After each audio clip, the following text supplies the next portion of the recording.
आज हम बात करने वाले हैं हिंदुस्तान के एक ऐसे जंगबाज की जिसने हिंदुस्तान की तारीख को बदल कर रख दिया। एक ऐसा नाम जो सिर्फ हिंदुस्तान ही नहीं बल्कि ब्रिटिश साम्राज्य के लिए भी एक डर का नाम बन चुका था। एक ऐसा शख्स जो शेर मैसूर के नाम से मशहूर हुआ, जो मौत से कभी नहीं डरता था। तो दोस्तों, आज हम बात करने वाले हैं हज़रत टीपू सुल्तान की। लेकिन सवाल ये उठता है कि क्या असल में टीपू सुल्तान एक बहादुर राजा थे, या उनके जीवन के पीछे कोई ऐसी मिस्ट्री छुपी हुई है जो दुनिया आज तक नहीं जानती। आइए उसी मिस्ट्री को जानने की कोशिश करते हैं।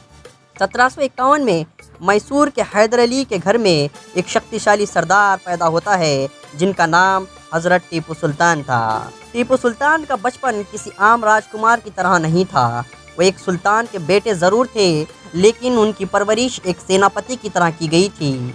उनका तलवार चलाने का तरीका, घोड़े की सवारी और जंग की स्ट्रेटजी सीखने का शौक़, ये सब उनको दूसरे राजकुमारों से अलग बनाता था।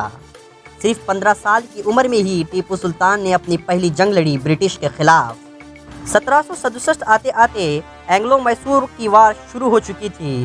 ब्रिटिश चाहते थे कि मैसूर को अपने कब्ज़े में ले लें, लेकिन एक लड़का था जो उनके सपनों पे पानी फेर रहा था, जिसका नाम टीपू सुल्तान था। टीपू सुल्तान की सबसे बड़ी ताकत थी उनकी सूझबूझ, और एक कहावत भी मशहूर है कि टीपू सुल्तान की तलवार हाथों से नहीं बल्कि दिमाग से चलती थी।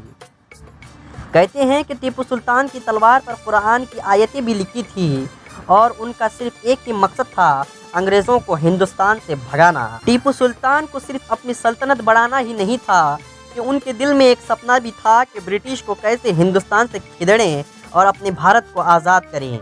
लेकिन ब्रिटिश एक चीज़ नहीं समझ पाए, टीपू सुल्तान सिर्फ एक तलवारबाज नहीं थे, वो एक साइंटिस्ट भी थे। क्या तुम जानते हैं दोस्तों कि टीपू सुल्तान दुनिया के पहले इंसान थे जिन्होंने बैटलफील्ड में रॉकेट टेक्नोलॉजी का इस्तेमाल किया। यही वो टेक्नोलॉजी थी जो आगे चलकर दुनिया के मिसाइल सिस्टम का बेस बनी। मगर ये सिर्फ शुरुआत थी जो हज़रत टीपू सुल्तान रहमतुल्लाह अलैह ने शुरू की थी। लेकिन टीपू सुल्तान की कहानी सिर्फ जंग तक सीमित नहीं थी दोस्तों। उनके पास एक ऐसा ख़जाना था जिसे पाने के लिए ब्रिटिश उनको मिटाना चाहते थे।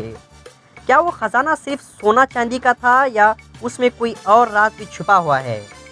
जानने के लिए देखते हैं टीपू सुल्तान सीरीज़ का पार्ट 2, मैसूर के ख़जाना और टीपू सुल्तान रहमतुल्लाह अलैह का सीक्रेट प्लान। तो बने रहिए दोस्तों हमारे साथ, मिलते हैं पार्ट 2 में। Good bye.